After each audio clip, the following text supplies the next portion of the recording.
I'm Matt McClure, and this is Currents. Some American Muslims feel a backlash after the death of Osama bin Laden. Plus, what could the terror mastermind's death do to Muslim-Christian relations? We'll find out. And a side of St. Francis you may not know about. I think from St. Francis's encounter with Islam, we can learn patience and acceptance of others.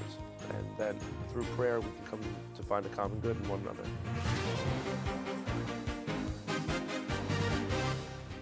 Well, good evening. Thanks so much for joining us. We're finding out more details about the Navy SEALs operation to find and kill Osama bin Laden, the world's most notorious terrorist. CNN's Sandra Endo has more on what happened during that 40-minute firefight.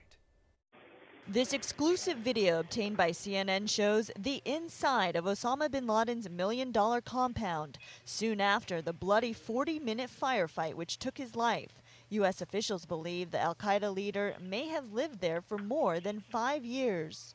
The Obama administration clarified details of the raid Tuesday, saying that while bin Laden did resist the Navy SEAL team, he was unarmed when he was killed and had no human shield. CIA Director Leon Panetta says he thinks a photo showing bin Laden's lifeless body will likely be released at some point, but concerns remain surrounding the graphic nature of the pictures and the backlash they could spark. There are sensitivities here in terms of the appropriateness of releasing photographs of Osama bin Laden and in the aftermath of this firefight, and we're making an evaluation about the need to do that. A senior Pakistani intelligence official says that some occupants of the compound are under interrogation in Pakistani custody. Questions remain as to whether Pakistani officials knew bin Laden was living in that compound and was providing him a safe haven. While some administration officials say Pakistan has been a good partner with the U.S., the call to end financial aid to Pakistan is growing louder. They're at a crossroads, and you can't be coming to Congress and asking for $3 billion after this, after what happened, and expect to get it without serious questions being asked. President Obama will visit Ground Zero tomorrow and meet with family members of 9/11 victims. Former President George W. Bush respectfully declined an invitation to join President Obama here at the site. Well, that was CNN's Sandra Endo. And if you thought the death of Osama bin Laden would ease tensions in this country over religion, especially Islam, think again. Muslims in Portland, Maine are devastated after their mosque was vandalized when celebrations over bin Laden's death took an ugly turn. Tim Goff has that story. Abdiaziz Mohammed is deeply offended by the vandalism done to the Maine Muslim Community Center, where he serves as a board member and treasurer. It's really hurtful, and if the community hear about this, they're all going to be shocked. And we have over 6,000 to 7,000 Somalians. Sometime after Monday morning's prayer service ended, someone spray painted the front and sides of the building with anti-Islamic messages like Osama today, Islam tomorrow. Long live the West, and go home. Abdiaziz says they are home, here in Maine. So we are peaceful, loving community. We came work Torrent country in Somalia. We work hard, we pay tax, this is our home. We have kids born here. Word of the crime spread quickly through the area's Muslim community and has many people feeling concerned for their safety. It's fearful. It's absolutely unacceptable, and I believe we are under threat, and we cannot accept such things. And our community, they are already alert, and we don't accept such things happen to our center here. The city's anti-graffiti unit moved swiftly to paint over the messages, but could not hide the pain caused by the act. Here at the Maine Muslim Community Center, members say if one good thing can come from this hurtful act, it's this, that people realize that Islam is not a religion that condones violence, and that they feel Osama bin Laden got what he deserved. Those who did this one, and those the people that are ignorant and they don't understand what's about Islam is, because when the reaction, they say Osama, we know what we did to Osama, he didn't do the right thing, Osama, he killed a lot of people, and he get what he deserved. We don't need to be blamed what someone did. And just like all of us, these men and women just want to feel safe at home. Well, that was Tim Goff reporting. Now, when we come back, I'll talk to an expert about how bin Laden's death may affect dialogue between Muslims and Christians. Stay with us. Welcome back. When President Obama spoke to the nation from the White House late Sunday night, he wanted to make one thing clear. The United States is at war with terrorism, not a religion. We must also reaffirm that the United States is not and never will be at war with Islam. I've made clear, just as President Bush did shortly after 9/11, that our war is not against Islam. Bin Laden was not a Muslim leader. He was a mass murderer of Muslims. Indeed, al-Qaeda has slaughtered scores of Muslims in many countries, including our own. So his demise should be welcomed by all who believe in peace and human dignity. But will militant Islamists believe what President Obama just said? And for Muslims around the world, how does Osama bin Laden's death affect their view of America? And what's more, how does it affect their view of Christianity? Well, for more on Muslim-Christian dialogue in the post-bin Laden era, I spoke earlier today with Professor Scott Alexander, director of the Catholic Muslim Studies program at the Catholic Theological Union. Scott, thanks so much for joining us today here on Currents. We appreciate your time. Oh, you're very welcome, Matt. Well, first of all, I just wanted to ask you right off the bat here, how does Osama bin Laden's death affect relations between Christians and Muslims around the world?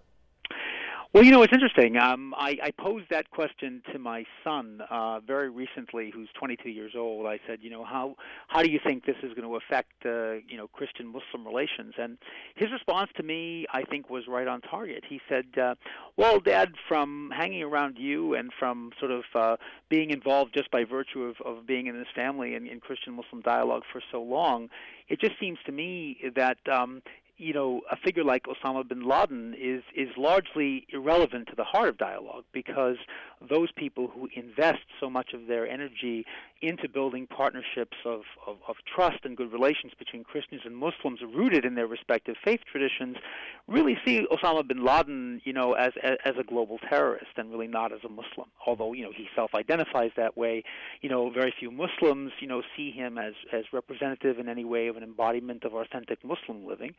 And those Christians that know Islam well enough and that know Muslims know how true that actually is. So on one level, I'm not so sure his death is as significant, at least for those people who have already invested a lot of time and energy and who are already kind of involved in building these kinds of relationships. Sure, and in other parts of the world, I'm sure it might be at least a little bit different, because I remember reading an article, I believe it was linked on the Pew Forum website, about the response to bin Laden's death from Muslims in, say, India. And it was talking about, a lot of them were questioning whether or not it was even true to begin with. Was it American propaganda? What the deal was. And they have a little bit different view of Osama bin Laden. A lot of them do there than do those who might be involved in Christian-Muslim dialogue to begin with, as you just said. How is he viewed in other parts of the world, and how might that affect, I guess, not only, and this is something that I'm sure you probably can't speak to, but not only our national security interests, but Christian-Muslim dialogue? Well, the question of how he's viewed, in the rest of the world is really one that, I know this is going to sound like academic speak, but, it's kind of really true. It has to be examined on a context-by-context basis. So, every society is different. Every Muslim society is different. But one common thread in all of this, and this is both, in Western societies as well as in Muslim societies, is that unfortunately, and I'm making a value judgment here, obviously, by saying unfortunately, religious commitment has been highly politicized. I don't think this is a new phenomenon. I think this is a challenge that religious people have had to deal with for centuries, where our religious identities are really calling us to embody universal values that really hold the dignity of the human person and the solidarity of the entire human family, as a very high value. Yet, when you think of nationalism, for instance, which is another major way in which people think of themselves and construct their identities in the modern world, this is really all about political self-interest and really, works on the dynamic of us against them. And, religion has been folded into these kinds of identity politics, for centuries. And I think, unfortunately, in the modern period, with the rise of the nation state and nationalism, this has become even more of an intense dynamic. So, I mean, just simply stated, for a lot of people, their Christian and or Muslim identities are really very intimately bound up with their political commitments and their political identities. And so that's why you get these conspiracy theories, so, who can trust the United States, because, they're as much involved in propaganda and misinformation, as any other, government may be, and we don't trust our own governments, let alone the U.S. government. So, you'll get all kinds of conspiracy theories, kind of evolving around the death of Osama bin Laden. And again, what I'm trying to say is, while that will and different feelings about his death are going to impact the broader relations between Christians and Muslims, so defined as these elements in society, the people who are really involved in the dialogue and are people who know on some level that part of the problem of why Christians and Muslims are alienated from each other is precisely because their identities have been politicized, over-politicized, and that part of the dialogue is actually refocusing on, what the values actually are. And this, you can see this, when you look at this is one of the major concerns of the Holy Father, I think, when he talks about dialogue and he talks about, what we need to be talking about, as Catholics with our Muslim partners. And there are many people on the Muslim side, too, inspired religious leaders who want to sort of bring us to the same focus. All right. Well, we could do a whole show on this topic, I know, but we are just out of time. Professor Scott Alexander from the Catholic Muslim Studies Program, director of that program at Catholic Theological Union. Thanks so much for taking some time out for us today here on Currents. We really appreciate it. You're very welcome, Matt. Pleasure to be here. Well, stay right where you are. There's much more Currents coming up. When we return, a local sister celebrates a milestone. I'm able to keep on going. I guess maybe maybe I'm stubborn.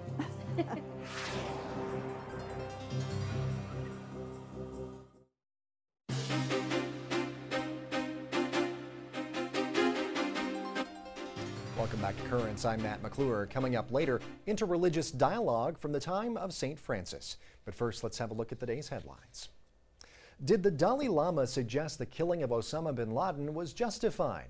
Well, that's what the Los Angeles Times is reporting after the 75-year-old leader of Tibetan Buddhism spoke at the University of Southern California earlier this week. The Dalai Lama said that as a human being, bin Laden may have deserved compassion and forgiveness. But he said forgiveness does not mean forget what happened. He said, quote, if something is serious and it is necessary to take countermeasures, you have to take countermeasures. Well, turning now to Pakistan, where Paul Bhatti will take the place of his slain brother as the country's minister for religious minorities. Back in March, Bhatti's brother, Shahbaz Bhatti, was gunned down in his car on his way to work. Bhatti, a Catholic, had been in favor of overturning Pakistan's strict blasphemy laws. His death came 2 months after the death of another Pakistani official who also favored overturning those laws. From China, meanwhile, just a week after a bishop died while celebrating Easter Vigil Mass, another bishop has died. Bishop Francis Lu Shuang was just 45 years old and had been suffering with pancreatitis. He was ordained a bishop in 2007 with the approval of both Pope Benedict and the Chinese government. Back in this country, a Catholic church in Iowa has reportedly canceled an appearance there by Newt Gingrich. The former House Speaker and Catholic convert was scheduled to present a screening of a documentary he and his wife made about Pope John Paul II. According to the Des Moines Register, the church canceled the event over the concern it might have become political. Gingrich is considered a potential Republican presidential candidate for 2012. Meanwhile, former Pennsylvania Senator Rick Santorum has formed a presidential exploratory committee. Santorum is Catholic. He's been outspoken in his opposition to abortion. He needed to form the exploratory committee in order to qualify for a debate this Thursday among potential GOP presidential candidates. Turning now to Washington, the Supreme Court says no to the challenge of a resolution that condemned the Catholic Church's opposition to adoptions by same-sex couples. The Catholic League had filed suit against San Francisco's Board of Supervisors, which had filed the resolution back in 2006 after then Archbishop William Levada told Catholic charities to stop granting adoptions to same-sex couples. The resolution called the Vatican a foreign country interfering in the affairs of San Francisco.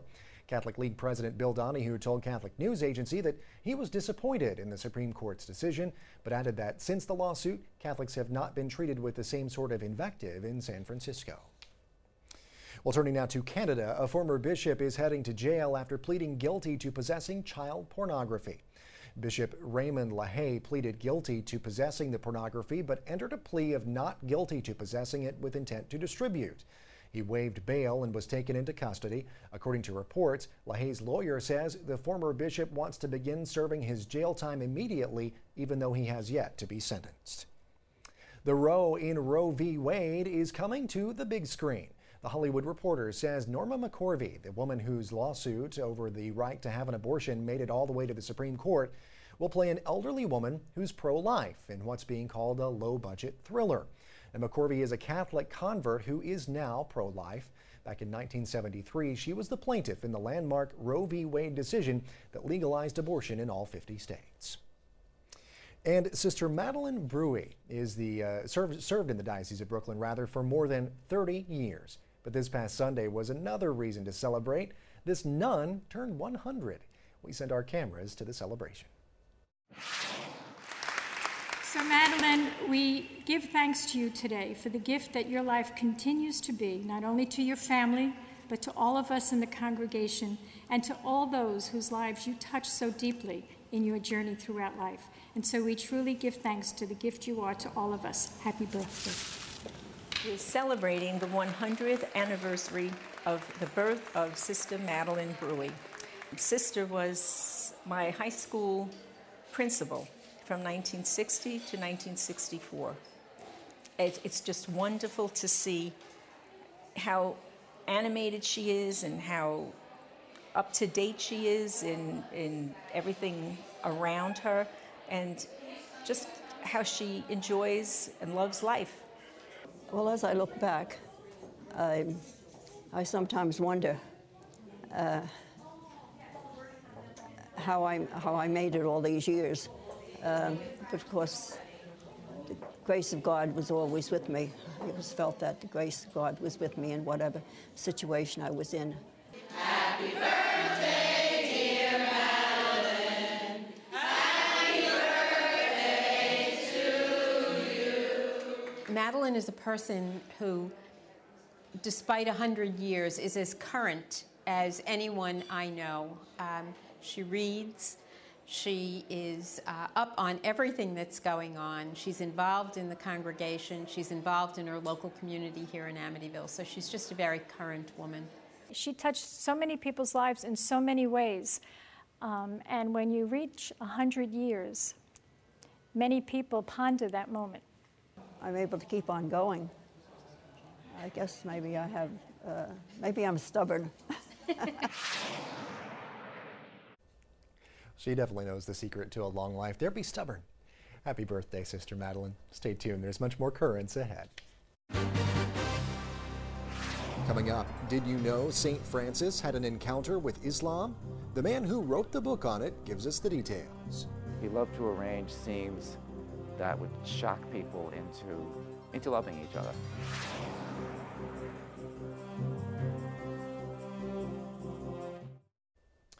Well, finally tonight, on September 11th, everything about the lives of Muslim Americans changed. In the aftermath of the 9/11 terrorist attacks, to be Muslim in this country meant facing increased stares at best and being physically attacked because of your faith at worst.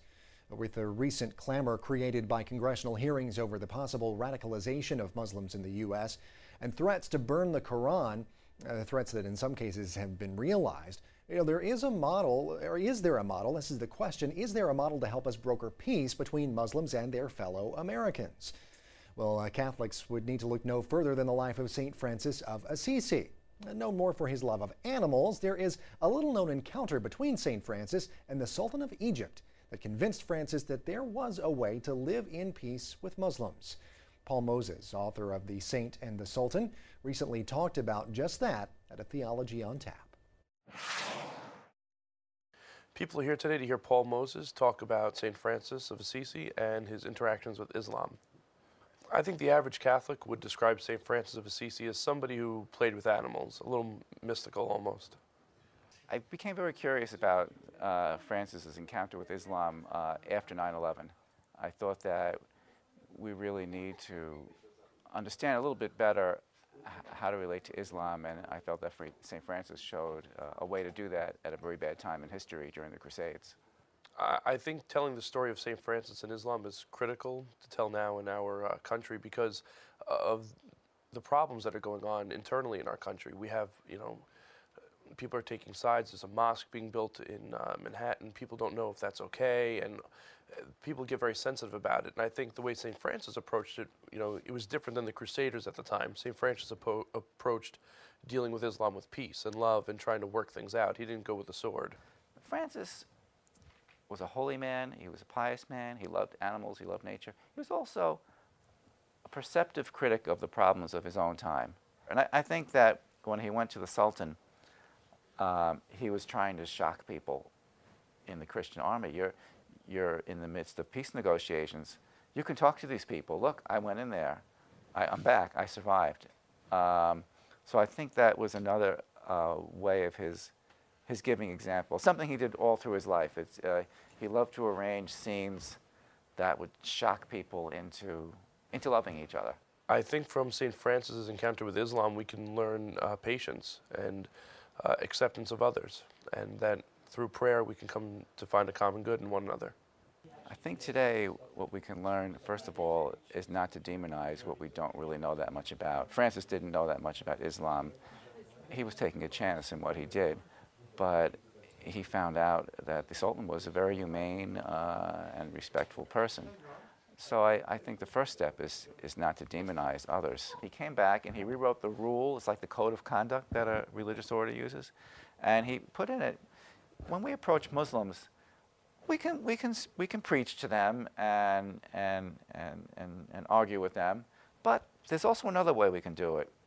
We can live peacefully among them and just be subject to them and not get into any disputes or contention. What I got from the talk was pretty much just a great depiction, a great recollection of St. Francis, of the way that he interacted with the Islamic faith, the way that he interacted in the midst of war, and always sought to bring God's peace, always sought to bring the gospel, even in ways that were so countercultural at the time. St. Francis is more than about just animals and his love for them. Well, that is it for this edition of Currents. Now, tomorrow, President Obama will lay a wreath at Ground Zero along with the families of those who lost loved ones on 9/11. We'll have complete coverage. Until then, though, be sure to visit us online at currentsny.net. You can go there to watch reports and complete episodes at your own leisure. You can also friend us on Facebook and follow us on Twitter. For all of us here at Currents, I'm Matt McClure. Thanks so much for watching. Have a great night.